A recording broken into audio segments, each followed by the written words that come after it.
everybody. I'm Hannah Fletcher, joined by the beautiful cast of Iron Family. Welcome, you guys. How are you feeling today? Wonderful. Awesome. Great. Good.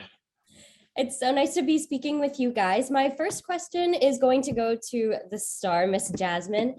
Jasmine, you are so creative, and that is something that I think will personally resonate with the audience so beautifully. We need so much more creativity in this world. Where do you personally find your inspiration to keep writing, to keep creating, and to keep dreaming? Where does that come from for you? Oh God. I oh, that's a good question. Actually, it came from my mom and my aunt mostly.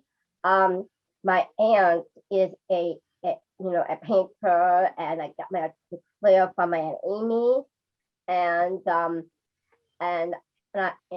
seeing a reflection of that, it's really amazing. I get all my talents from my mom and my aunt, so I'm gonna give that to them for that. A beautiful Nothing answer. from your brother, huh? Well, a little bit, but yes, definitely, yeah. But you're not like well, you do have some artistic flair. I got that from you, but mostly it's from my mom and my aunt that contribute. Okay, fair enough. I love the relationship. My next question goes to you, Chad. What would you say is your favorite trait about Miss Jasmine? She has so many beautiful traits about her, but I'm going to put you on the spot and have you pick maybe your favorite about her. Sure. Yeah, I think there's a little scene in the documentary actually where I talk about this, and I just like the way that she looks at the world. You know, she has a really unique imagination and concept of reality that is, Jasmine, knows what's a reality and what's a fantasy, but she has no problem kind of putting the two together in ways that, other people in this world don't. And I think it helps her a lot to just, be positive and be happy all the time, most of the time. And so I think we can learn a lot from that. Be nice. I agree completely. No, that was a compliment. Oh. Yeah. I love your relationship. It's so great. I love that you guys are able to still have that bond here during the interview. I think that's beautiful and great response. I couldn't agree with you more. Patrick, my next question goes to you. What is it that particularly drew you to Jasmine's story? Gosh, well, meeting her initially was just very inspiring and entertaining. I wasn't sure if we would need to get to know her a little bit before rolling the camera, but I think about 5 minutes after meeting her, she's like, "All right, I'm ready to tell you about my play. Let's start rolling the camera." And I was like, "Okay, well, let's do it." And so I think probably our first hour of meeting was already on tape, and so I knew from the get-go that I had a partner here for creating art that was just ready to go, ready to create at any moment. And I think that for me, that was what was so exciting, was to find a subject like Jasmine and Chad as well, who were just so enthusiastic from the get-go and at all times to be ready to film and to document their whole process. Very nicely said. Well, in terms of the documentary process, what is that like on your end of things? How long is the process?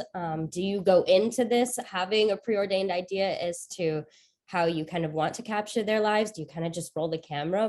What's the process like for you on the behind the scenes end of things? Yeah, well, I've never met anyone like Jasmine in my life, never really had a close relationship with anyone like Jasmine. So I was honestly a little bit nervous. I didn't know what to expect, but I immediately kind of put any fears aside because Jasmine's just so inviting. And so then I just quickly focused on capturing her personality, and I kind of threw out any expectations. And my wife and I were filming together, and so we just started gathering moments and stories from Chad and Jasmine, and started sifting through them as we went along. Our first shoot was 7 days, and that's really the bulk of the movie, is that first 7 days. And so but after those first 7 days, I had kind of an idea of how the movie would be. And then we filmed them on a regular basis for a year after that. And over the course of that year, the story changed a lot. Some things came to the foreground. That both Chad and Jasmine's love lives became important, and the way they used their creativity and their art to get over heartbreak became a really important story later on. And so then after about a year of the filming, then we spent another year editing and rearranging things, and showing rough cuts to Jasmine and Chad to make sure they were okay with everything. And then we emerged with a 90-minute film that's a nice kind of slice of life that shows the week of creating this play, but also kind of the longer evolution of the family relationships.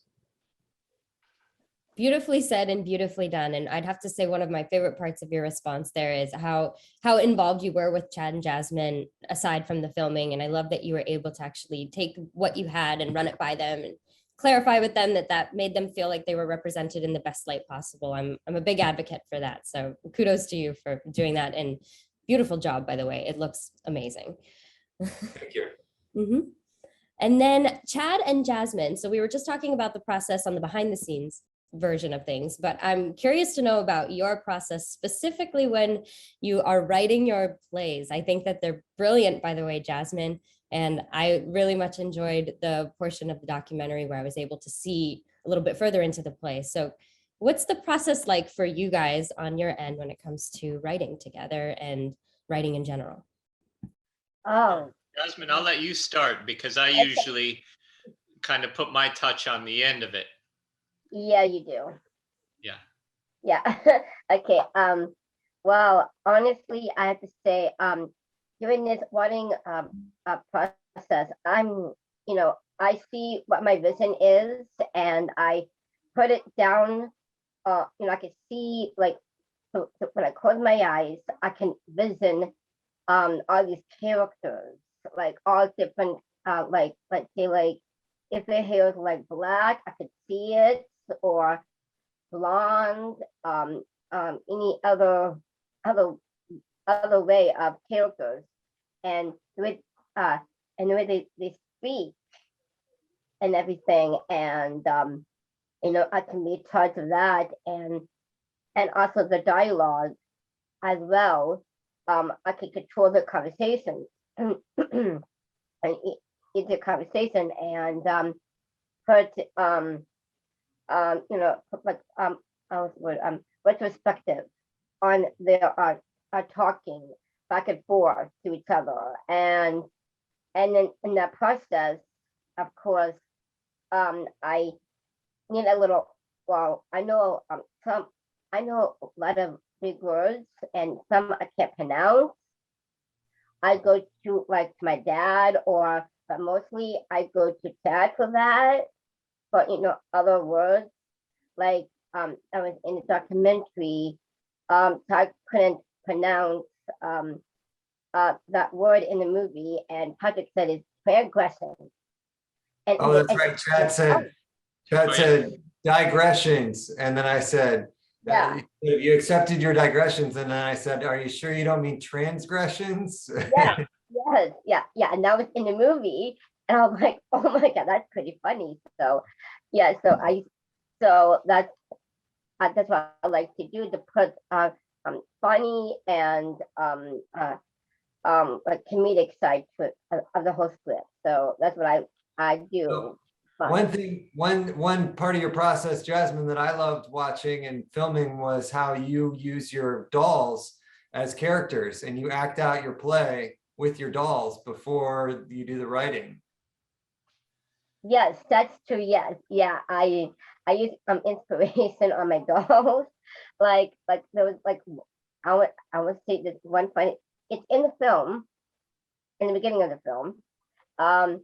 That I did I I remember I did a scene from my favorite soap opera, of course, of Days of Life, and I picked one scene that's really good scene, and I practiced it. So I practiced it on that scene on my dolls, and it was so funny the way that I did the whole dialogue and the dolls. And it was so funny that because it was in the beginning of the film, so it's very funny. And I did that. I thought, hey, if I could do that on my dolls, I could do in real life. But but not in not the other way around. But like I can have this conversation, and it blows up, and it blows up in everybody's faces, and all these all of the characters, and I thought, wow, I could put that in my script, so I did, and it's perfect. Yeah. And so then I come in at the end and read over what Jasmine said myself. That's what my mom calls us, Jasmine. It's Chad and Jasmine together. So at any rate, I look at what she has, and I make sure that she's communicating what she wants to communicate. If there's any gaps, we kind of work on that together. And I think that comes through pretty well in the film too. Especially, her character gets pregnant with someone else's baby, even though she's married to Matthew McConaughey. And she kind of blamed Matthew McConaughey for her own transgressions, for her own, because Matthew wasn't there for her and was out of town and was too busy. She had no, the only option she had was to go to the arms of Mark Wahlberg because he's just so charming. So it was actually Matthew's fault that she had an affair. It was part of Wahlberg's charm. Yeah. It was Mark Wahlberg's fault too. So yeah, actually, it was that's true. Mark could have chosen to, not participate, but yeah. But anyways, it was great to work that out with you, right? Yeah. We worked it out in the car. Yeah. Driving to Marquette. Mm-hmm. Yeah. And it shows in the documentary that I was gonna it was like doing in between going to Marquette, and then I was gonna do that flash mob, and I was really wanted to go that fast, and then I told Dad, I said, go fast, go fast, go fast, go fast, go fast, go fast. Yeah. And he's like, we get in there, but then my 2 minutes at the end, I was getting pissed. So I meant angry. Yeah. Angry. Oh, you swore again. You said that same word on my radio show in the film, and you weren't supposed to say that word on the radio. Now you've done it again. Yeah, but fortunately, we're not on the radio, so I think we might be okay. Okay. But actually, instead of saying the first part, I said angry instead of. I went almost to that P word, and I went up to the word angry. Okay. Thank you guys for those responses. That was wonderful to hear about your process from each of you. And I'd have to say one of my favorite parts as well was I loved watching you with the Barbies, because I remember growing up when I was playing with Barbies personally, I did the same exact thing. So it was awesome to be able to see that articulated on screen. I felt very nostalgic in that moment with you, Jasmine. You had me. I have a special place for my Barbie dolls. I do. So let's just say I'm getting more to come.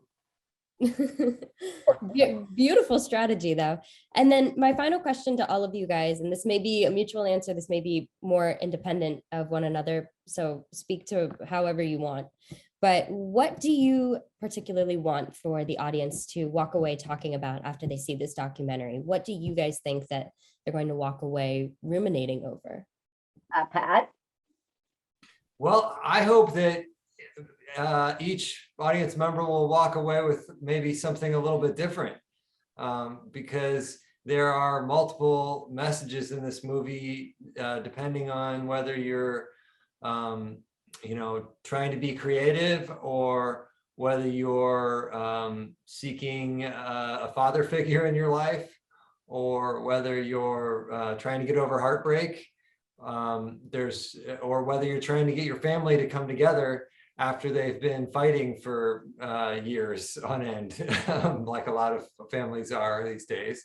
Yeah. I think I hope that it will resonate with a lot of people in multiple ways, and I hope that they'll be able to share the movie with their friends and family. All right, Todd, your turn. Oh, best for last, right, Jasmine? So you're gonna show us all up after I answer. So, yeah, I mean, I would, same here. I mean, there's multiple levels, I think, to the film. A lot of people, of course, describe it as sort of heartwarming, which indeed it is. But, I think that there's a lot of kind of underlying conflict and some tension and things that, we work through, whether it's, me being honest about my past and my addictions and things like that. Just the nature of the community itself, and how, the people come together who might otherwise have really conflicting, political beliefs and stuff like that. They are able to overcome those to come together. So, yeah, I would like to leave it open. I think that different people will get what they need from it. That would be fantastic. What do you think, Jazzy? I think the people could walk away with knowing the fact that they will love this movie as a good learning point in their lives, and they will come. I think, honestly, they will I think they could see diversity and turmoil and love and loss, and have a good very good laugh at this film, and they and if they do want more, they could if I don't know how to describe it, but it's that good wholesome feeling that people have in their hearts to realize that they could come back and want to see more of this love story as to this film, and see how these people are going to feel, how to have this wonderful, dysfunctional, wonderful family, and they can relate to that with their families, and everybody has that. But I think with this film, it will help them realize that they always will love one another and be the oh God, always follow your dreams and continue this whole dynamic of love that everybody has. Like the old saying goes, love thy neighbor, and they will do that. And I think this film will approve to that audience.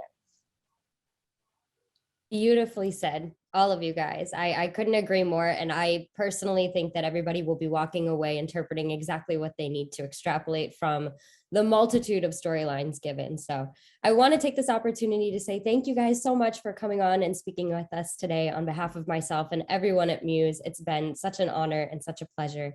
We're wishing you nothing but the best of luck and success with all that's to come for this documentary. So thank you Thank guys. you so much. Thank you, Hannah. Thank Yeah. you.